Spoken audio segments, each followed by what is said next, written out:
हम एक सूक्ष्म मापी यंत्र के बारे में जानेंगे, जिनमें से पहला इंस्ट्रूमेंट होगा वर्नियर कैलिपर।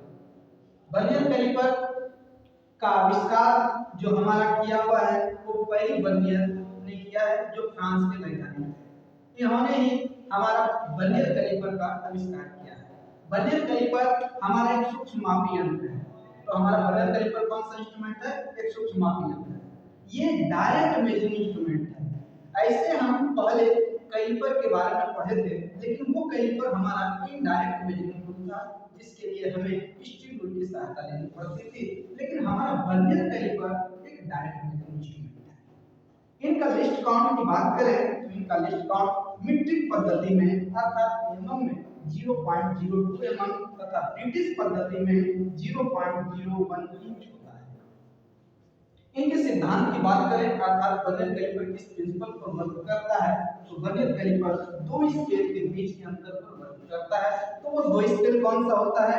एक हमारा मेन स्केल होता है तथा दूसरा स्केल वर्नियर स्केल होता है। इन्हीं दोनों के बीच के अंतर पर हमारा वर्नियर कैलिपर काम करता है। इनके उपयोग की बात करें तो इनका उपयोग बाहरी माप लेने, किसी जॉब का बाहरी नाप अर्थात इसका हमको बाहरी डायमीटर नापना है, इनकी माप, अंदरूनी माप मतलब इस जो मार्कर का जो हमारा ढक्कन है इनका अंदर का यदि माप लेना है तो उसका भी माप ले सकते हैं। गहराई अर्थात कोई जॉब कितना गहरा है उनका माप तथा स्टेप की माप। स्टेप क्या होता है? इस प्रकार यदि किसी जॉब में बना है तो इनका भी माप हम ले सकते हैं वर्नियर कैलिपर के साथ। इनके पार्ट्स की बात करें तो हम आपको वर्नियर कैलिपर दिखाते हैं। ये हमारा वर्नियर कैलिपर है। इस वर्नियर कैलिपर में पहला पार्ट हमारा है बीम या मेन स्केल। तो हमारे वर्नियर कैलिपर में आपको दिखता होगा इस पार्ट्स को यहाँ से जो यहाँ तक है इसे हम बीम कहते हैं। इस पर हमारा एक ग्रेजुएशन दिखा होगा, इसे ग्रेजुएशन लाइन कटा हुआ है जिसे हम मेन स्केल कहते हैं। ये हमारा इंच में भी रहता है और एमएम में भी रहता है। तो आपको पता चल गया होगा इस पार्ट्स को बीम या मेन स्केल कहते हैं। दूसरा पार्ट्स की बात करें, हमारा दूसरा पार्ट्स है वर्नियर स्केल। आप गौर से देखेंगे तो यहाँ जो है हमारा एक लाइन कटा हुआ है, ग्रेजुएशन किया हुआ है। इस वाले पार्ट्स में जो स्केल है उसे हम वर्नियर स्केल कहते हैं।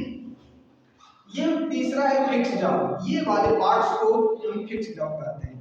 इस पार्ट्स को फिक्स जॉब। चौथा है मूवेबल जॉब। इस पार्ट्स को मूवेबल जॉब कहते हैं। मूवेबल इसलिए कहते हैं ये मूव करता है, इसलिए इस पार्ट्स का नाम क्या हो गया? Movable job. अगला है लॉकिंग स्क्रू। ये दोनों जो स्क्रू हैं, ये दोनों स्क्रू इसे हम लॉकिंग स्क्रू कहते हैं। इसका काम क्या है? रीडिंग लेते समय जो हम जॉब को नाप कर जो रखते हैं इसको लॉक करके हम इसका सही रीडिंग ले सकते हैं। तो ये दोनों हमारा कौन सा स्क्रू है? लॉकिंग स्क्रू है। अगला है फाइन एडजस्टिंग यूनिट। ये जो आपको इस जगह से इस जगह पार्ट दिख रहा है, मतलब आप जूम करके देखेंगे तो इस पार्ट्स को टोटल ओवरऑल को कहते हैं फाइन एडजस्टिंग यूनिट। अगला पार्ट है फाइन एडजस्टिंग स्क्रू। ये जो हमारा एक स्क्रू दिख रहा है, इस स्क्रू को हम कहते हैं फाइन एडजस्टिंग स्क्रू। अगला है इसका काम जो है फाइन एडजस्टमेंट के लिए किया जाता है, फाइन एडजस्टिंग स्क्रू। अगला है डेप्थ गेज। ये जो आपको गहराई नापने के काम में ये डेप्थ गेज है। इसका दूसरा नाम डेप्थ बार भी कहीं कहीं मिलता है, इसका नाम है डेप्थ गेज। इसका इंपॉर्टेंट क्वेश्चन ये बनता है कि हमारा ये डेप्थ गेज किससे जुड़ा होता है? तो आप इसको पीछे करके देखेंगे तो डेप्थ गेज हमारा किससे जुड़ा होता है? मूवेबल जॉब से जुड़ा होता है। तो इंपॉर्टेंट क्वेश्चन एग्जाम में पूछा गया है कि ये डेप्थ गेज किससे जुड़ा होता है? तो डेप्थ गेज हमारा मूवेबल जॉब से जुड़ा होता है। अगला है इनर निब्स। ये जो दो पार्ट्स कहलाते हैं ऊपर वाला, ये कहलाते हैं इनर निब्स। तो एक बार आइए हम रिवीजन करते हैं वर्नियर कैलिपर के बारे में। तो वर्नियर कैलिपर जो हमारा आविष्कार किया है उन्होंने पहले वर्नियर ने किया है, जो कहाँ के निवासी थे? वो फ्रांस के निवासी थे। ये कौन सा इंस्ट्रूमेंट है? ये सूक्ष्म मापी यंत्र है। जो कौन सा इंस्ट्रूमेंट है? डायरेक्ट मेजरिंग इंस्ट्रूमेंट इसको कहते हैं, जिसके लिए हमें किसी और चीजों की आवश्यकता नहीं पड़ती है। इनका लिस्ट काउंट मीट्रिक पद्धति में 0.02 एमएम, ब्रिटिश पद्धति में 0.01 0.001 इंच होता है। इनका प्रिंसिपल क्या है, दो स्केल के बीच के अंतर पर, तो वो स्केल कौन सा है, मेन स्केल और वर्नियर स्केल। इनका उपयोग क्या है, बाहरी नाप लेना। कैसे नाप लेंगे, जैसे ये हमारा मार्कर है, इसका बाहरी नाप लेना है तो इस प्रकार से हम इसका बाहरी नाप ले सकते हैं। अंदरूनी नाप लेना है तो कोई खोखला चीज है उसका हम अंदरूनी नाप लेना है तो इस वाले पार्ट से इसका हम मेजर कर सकते हैं। गहराई नापना है तो डेप्थ गेज से हम इसका मेजर कर सकते हैं।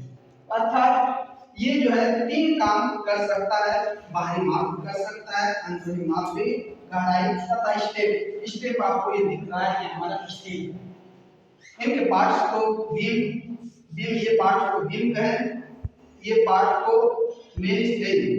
बीम पर जो है स्केल उसको मेन स्केल, ये वर्नियर स्केल, ये फिक्स जॉब ये हमारा, फिर ये मूवेबल जॉब, ये हमारा locking screw, fine adjusting unit, fine adjusting screw, depth gauge और ये हमारा इनर गेज। आज के लिए इतना ही रखते हैं, फिर अगले क्लास में हम जानेंगे इससे कैसे रीडिंग लिया जाता है। धन्यवाद।